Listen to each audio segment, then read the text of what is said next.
Nampidirina eny amin'ny fonjany TFA i Rasoul Stéphane izay gadran-tsoka ary naman'ireo izay namaky ny banky Accès Bank teny Andraharo ny alarobia lasa teo. Afaka kosa ireo mpandrarahany fonja miisa 400 izay notazomin'ny zandary taorian'ny raharaha teny Tsiandana. Io ny fanapa-kevitra izay navoaka ny fitsarana taorian'ny fionan'ny voapangany volakandro teo.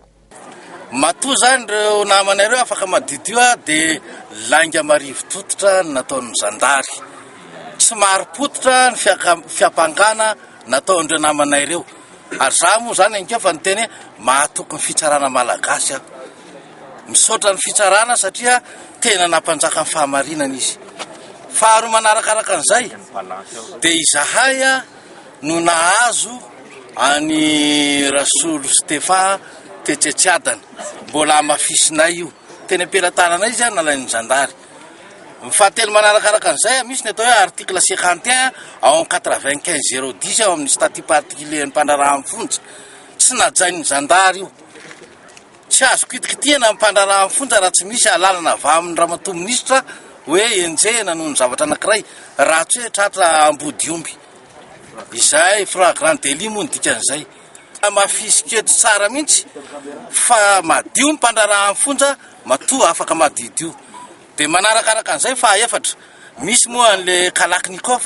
sy PA Makarov. Io zavatra io dia takinay tsy hamelanay mihitsy mangataka fanasokafana fanadihadiana mikasika an'io zavatra io zay. Ny zavatra tena mampalahelo anay zany nampalahelo anay mahitsy dia ho lazainy eto ny famingavingana nataon'ny zandarmerie andreo namanay ireo ny talie paritra ny fandrarahan'ny fonja Analamanga ny kasitanana daholo ireo namanay ireo tany nopahopaina ny tsiratsiraina. Ny tondran'ny mpandrarahany fonja fanazavana ihany ny mikasika ny nivoan'ny Rasoul Stéphane ny fonja sy ny fikaroana azy. Mikasika hoe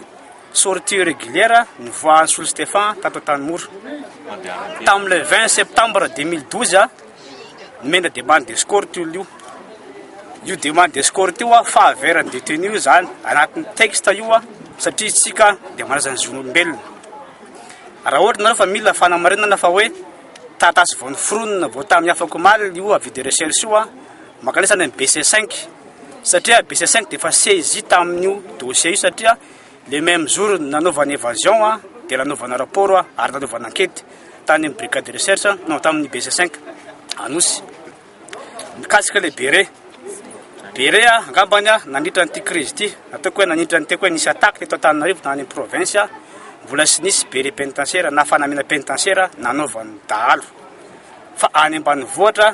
ny fanamina gendarmerie midika ve zany satria miteny zareo fa hoe zahay tafiditra amin'io affaire io midika ve zany fa ny gendarmerie koa tafiditra amin'ny attaque rehetrarehetra eto Madagasikara eto satria fanamina gendarmerie sy ny Kalaknikov sy fantatra police gendarme ny tompon'ny Kalaknikov reny. Araka ny fantatra dia miverina manao ny asany ara-dalàna ireo mpandrarahany fonja ireo mandray ireo gadra ary manoatra izany eny amin'ny fitsarana ny mpandrarahany fonja azo ny fianakaviana atao ihany ny mamanga ny fofonja manomboka rahampitso.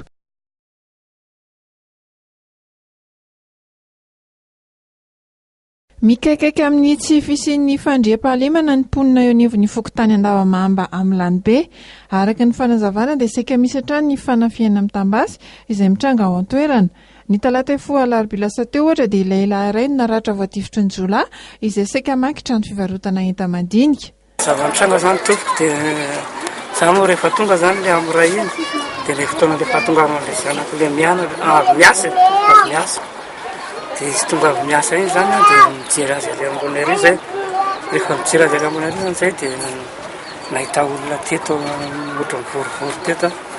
taitra trano iny amin'izay dia veriko fa hoe taky le zanaka avy miasa zany satria fa akaiky taty naterina le personnel dia nidina dia hamonjy azy aty zany hanao anazy reto sy handeha aty dia za nidina taty dia taitra amin'izay zany zareo taty dia andeha tsoka hivoaka rakany izy dia veriko fa le zanako zany efa nataky any teo fa tafiditra tao nakeny dia mivoaka dia za mivoaka iny amin'izay dia tonga dia nataken zareo teto amin'ny vavahady teto zany dia nataken zareo teto amin'ny vavahady teto dia tonga dia mitifitra izy. Manoloana izay tsy fandriam-pahalemana izay dia napetraka vonjomaika eo anivon'ity fokotany ity ny andro masom-pokon'olona ary nisy ihany koa ny fevriam-pokotany manokana izay notanterahana androany teny an-toerany. tena raha izay aloha ny misy vela tena sarotra be tena fokotany mamamamamamam antony zany a tsy voizao zany fahatavela tanytany da fantatrareo a tena mare laza mihitsy ny fokotany mamamamam fa tena zao mihitsy tam'izao nefa dia tsisy tsakara tena mbola te satria reny tranga reny hitatsika reny zany zavatra misy amin'izao fotoana zany tsy tahotra tsy atao mana zany efa ty fotany ty a dia misy tena misy hoe ratsy ary tsy mety ihany fa misy siny miaratsy zay zany da amin'izao fotoana hoe miamongotra zay misy akoatra ny tsy visin'ny fandriam-pahalemana dia anisan'ny mampitarena am-ponina eto Andavamamba ambulany be ihany koa ny faharatsy ny tetezana izay ivezivezen'izy ireo ary manao antsova amin'ny tompona ndraikitra izy ireo hijery akaiky ny olan'izany ny fokotany Andavamamba ambulany be izay ahitana ponina manodidina ny 8,000 amin'izao fotoana izao. Isan'ny kandida hifaninana amin'ny fifidianana filoham-pirenena ho tanterahana amin'ny taona 2024 Andriamatoa Aina Assimbola Rakotoartsif na Iasana filoham-panorina ny fikambanana malagasy miraisy mifankatia na ny Mamimi. Tamin'ny valandresaka ho an'ny mpampalala vaovao androany teto amin'ny hôtel du Louvre Antaninarenina no nampahafantarana tamin'ny fomba ofisialy ny kandida atolotra fikambanana Mamimi ity. Antsova amin'Andriamanitra nanosika ny Aina Assimbola Rakotoartsif irotsaka ho mpifaninana fifidianana filoham-pirenena araka ny nambarany. Ny programa Josefa kosa ny soratra asa iverany hitantanana amin'ny firenena. Resako a dia labe ny arena izay men'Andriamanitra ny firenentsika izany a ho amin'ny malagasy namezan'Andriamanitra ndray fa tsy ho an'ny vahiny ary tsika tsy nifidy ataovy malagasy izay fa Andriamanitra nahary atsika dia napetraka teo ambony tany fino arena fino zavatra sarobidy ka reo arena ny men'Andriamanitra ireo a ao anatin'ilay programa Josefa dia ahoana ny fomba hitantana ny arena eto amin'ny firenentsika izay tsy ilaina ny mpamajo vola izany a banque mondiale ny FMI azo anyantoka fa tsy ilaina an'ireny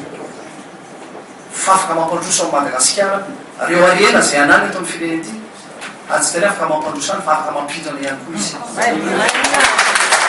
7 taona manambady ary zanaka 10 mianaday Aina Assimbola Rakotoartsif nianatra momba ny administration économique et sociale tany Lille 3 France ny tenany nanao fiofanana momba ny serasera sy fifandraisana tany amin'ny mairie de Roubaix la France ihany koa ny tenany.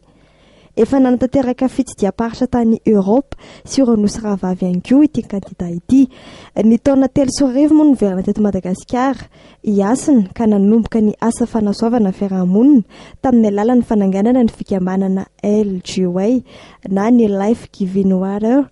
Efa nandrindra tetika asa maro ny arahana tamin'ny mpiara-miombinantoka avy any ivelany sy avy ato toerana ihany koa ny kandida ny Mamimi ary nanangana ihany koa ny ivon-toerana fandraisana ny tanana ireo olona hiarany herisetra sy miankina amin'ny zava-mahadomelona ary zava-pisotro misy alikaola.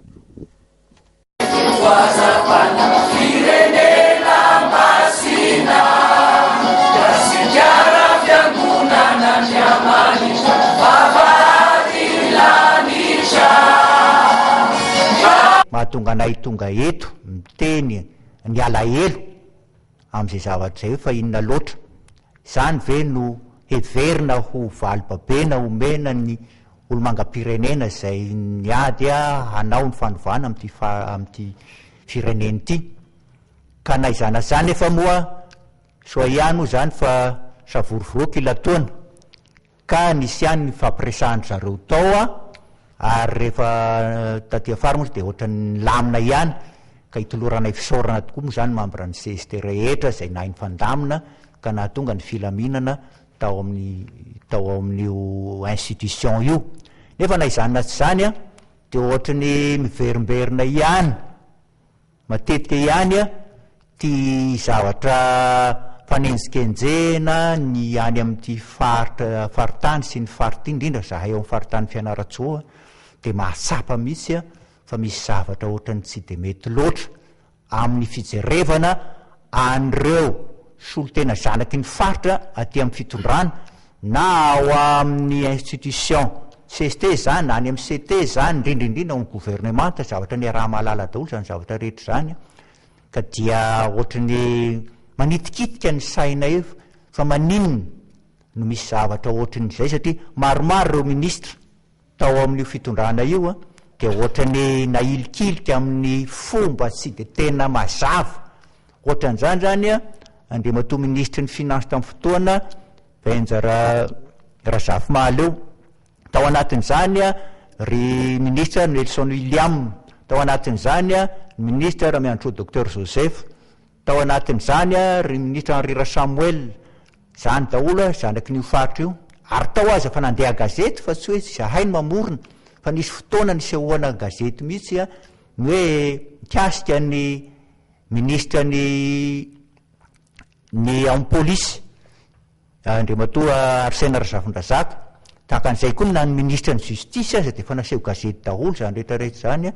madame Christine. Ary tahaka an'izay a vao aingana miaraka amin'izao zavatra zao zany a madame Daniela zay ministra ny minina. Dia ohatrany fifandrifian-javatra ve sa maninona fa dia ohatrany ministra ao amin'ny faritany Fianarantsoa ohatry misy zavatra sy ny ao amin'ny institution ohatry misy zavatra mamperitreritra ihany. Raha resaka fanovana no nitakina teto amin'ity fireneny ity, raha tsy ilaza fa tsy tamin'ny 2009 tsy tantarany tany aloha, dia anisany nanana andraikitra misy ny faritany ny Fianarantsoa Ray Manontolo, nanana andraikitra mazava tsara indrindra moa raha tsy hitononareo maro be dia ny président ny CST amin'izao fotoana izao zay nanao ny ainy, nanao sorona ny tenany niakatra teny Ambosiroatra, ary dia nalasa bava misy ny mpitondra tamin'izany fotoana zany hoe le dolain iny, ka tonga eo amin'ny toerana zany a ireo rehetra amin'ny institution ireo napetraka vokatra zany tolona fanovana natao izany, dia efa kiazikazy politika indray zany zao no atao fa dia ailikilika indray zany le dolain fa nga moa dia araky ny voalaza teo hoe reo ministra sasany reo moa dia anjely daholo, sady ny zanaky Fianarantsoa dia mpangalatra, mpanao ratsy sa mpanao inona, ka mamperitreritra ihany zahay hoe mba mahagaga ihany zany zavatra zany. Ary raha andriamatoa Dolain no resahana dia manana an'izany azo lazainy hoe fotom-pisainana tsy mivadika izany izy,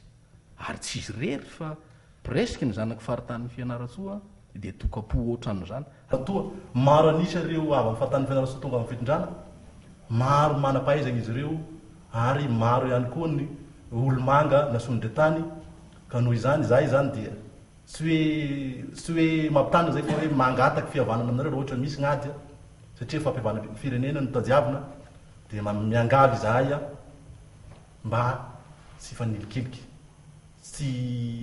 tsy anao zanaky-kalahafa ny havana amin'ny faritany, satria ikambanana io, ka zay efa eo ailikilika nefa isika mbola iverina amin'ny vahoaka raha mpiso tsy anana zavatra resana nareo laha tonga any amin'ny faritany, ary ny vahoaka miandry anareo anatin'ny zavatra zay ka mba hialagna am'le resaka hoe nanao kory da 1% ny azonay tary na 2% ny azonay tary, dia aleo zany mba équilibreo zany le zavatra ataosika rehetrarehetra mba sisian'ny hoe fanavokavagna amin'ity Madagasikara eo ambony amin'ity. Izay zao a da laha tamin'ny faritany latagny niakatra etoa na regny zaka mikasika nytiky fagnesorany zanaky faritany ity, ka engana ne mba suisanaky raha akoitoa mba hoe mba zavatra hoe fihavanany, filamininy ary fiarisany tantany tokoa zavatra misy amin'ity Madagasikara tiky, fa sy fanilikilegny zanaky kalafa ny zanaky faritany Fianarantsoa indrindraindrindra.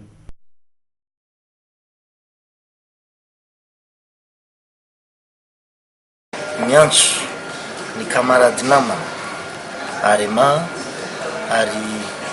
mampandresaky mampahafantatra ihany koa ny vahoaka malagasy ny tenanay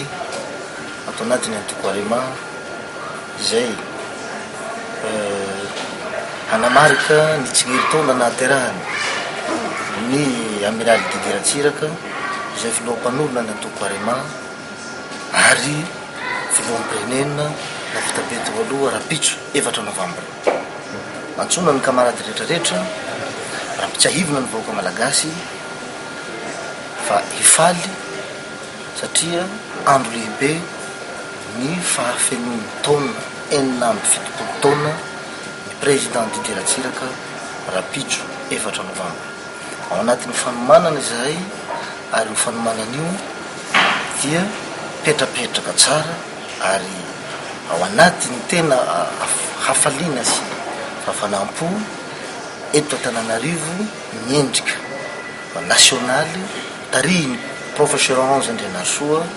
ary anatrika daholo ny comité directeur rehetrarehetra izay atao rio amin'ny siège ny Arema Anosizato l'école Adama hiditra amin'ny telefôna amin'ny antso tarby ny président ny amiral Didier Ratsiraka amin'ny fotoana io iarahany vahoaka malagasy aheno ny hafaliam-po sy ny fahasalamana amin'ny tenany satria izy tsy mikely soroka tsy mikely aina ny fitadiavam-bahaolana hoany vahoaka malagasy amin'ny crise.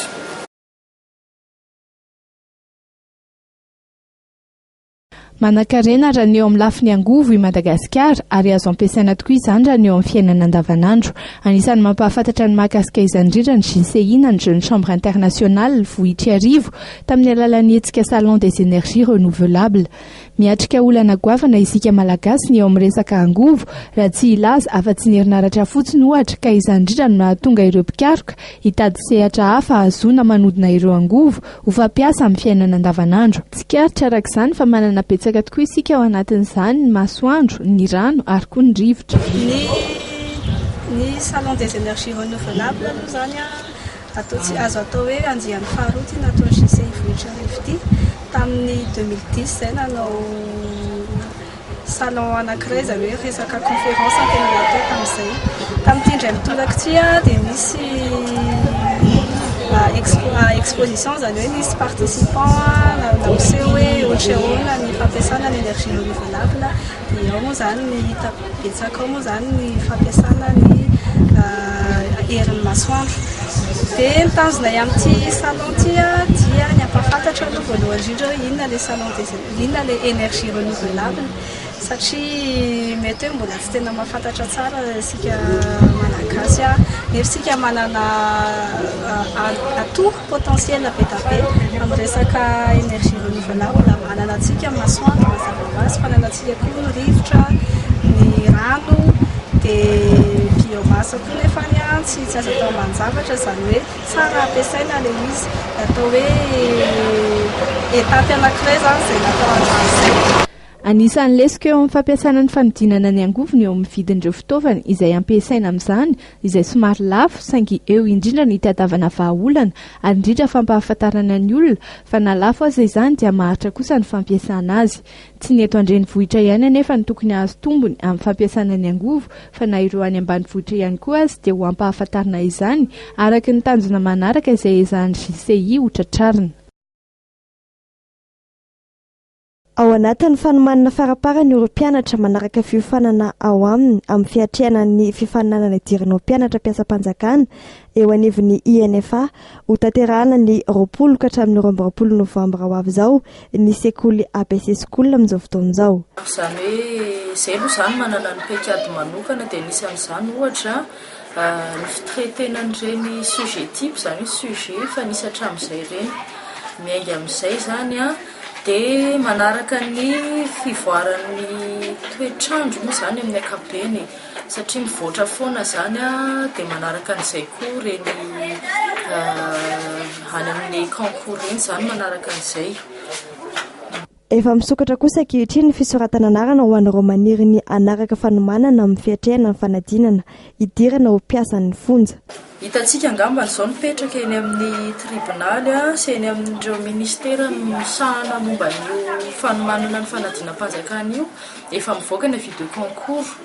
dia araka ny nampanantenaina tamin'ny mponina zany dia hoe manomana ny concours rehetra zany izay dia anisan'izany io dia efa misokatra zany izao ny fanomanana ny fidirana fanadinana idirana ho mpiasan'ny fonja. Raha ho an'ny ABC School manokana zany izao dia manomboka amin'ny asabotsy fahafolo volana novambra izao izany hoe manana 2 volana eo zany tsika no manana an'ity fanadinam-panjakana anankiray ity. Ny 10 novambra ho avy izao moa ny fidirana ka aharitra 2 volana ny fanomanana. nezany sekoly ifanaraka amin'ny fandaram-potoanan'ireo kandida ny ora ianarana dia ny alarobia sy ny sabotsy tontolo andro izany noho ny mamaro amin'izy ireo no mpianatra sy mpiasa. Ny 16 sy 17 janoary avy izao moa ny fantatra fa anatanterahana izay fifaninanana hidirana ho mpianatra ho mpiasa ny vonjy izay.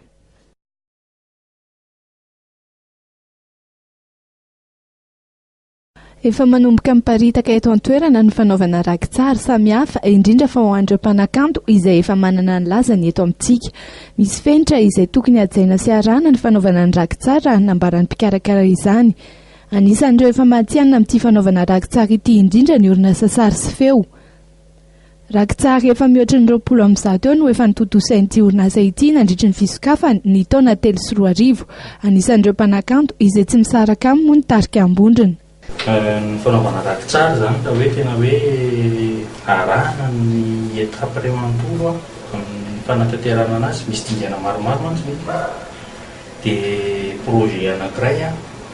tokony aharitra eo amin'ny farafahakeliny herinandro aloha ny zany mihoatra tsy ferana tamin'izay rehefa satria zay reny tena fitoera arahana le dinga ao anatin'izay dinga izay zao ohatra hoe ny fijerevana ny toerana,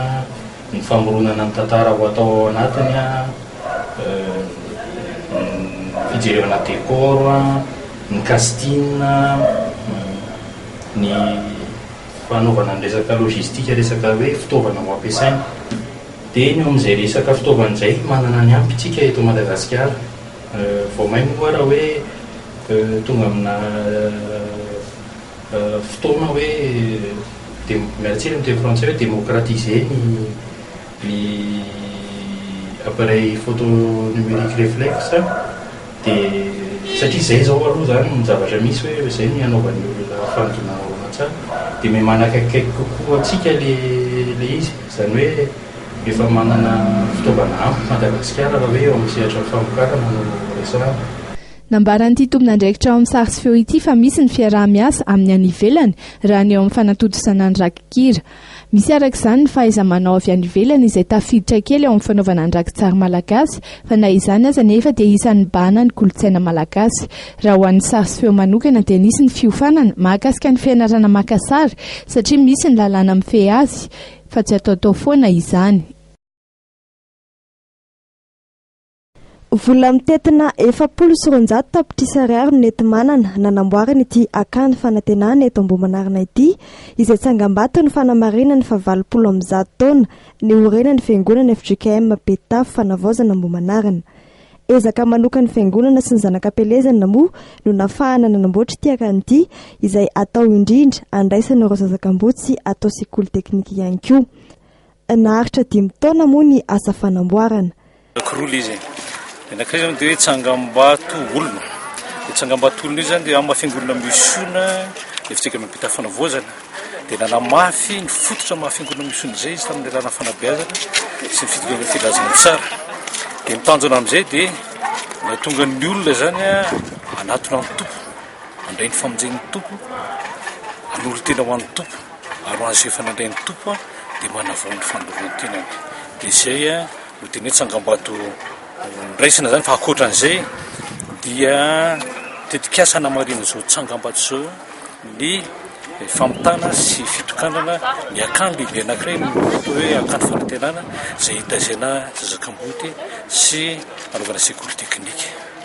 Misy chapelle mahazaka olona 500 isa, efitrano fatoriana amin'ny totaly 400 isa, efitrano fisakafoanana, atelier vy iray, atelier zaitra, efitrano fianarana, tranomboky, efitrano fitsaboana, efitrano ho an'ny mpampianatra sy mpandraharaha ary birao ity akanjo fanantenana ity.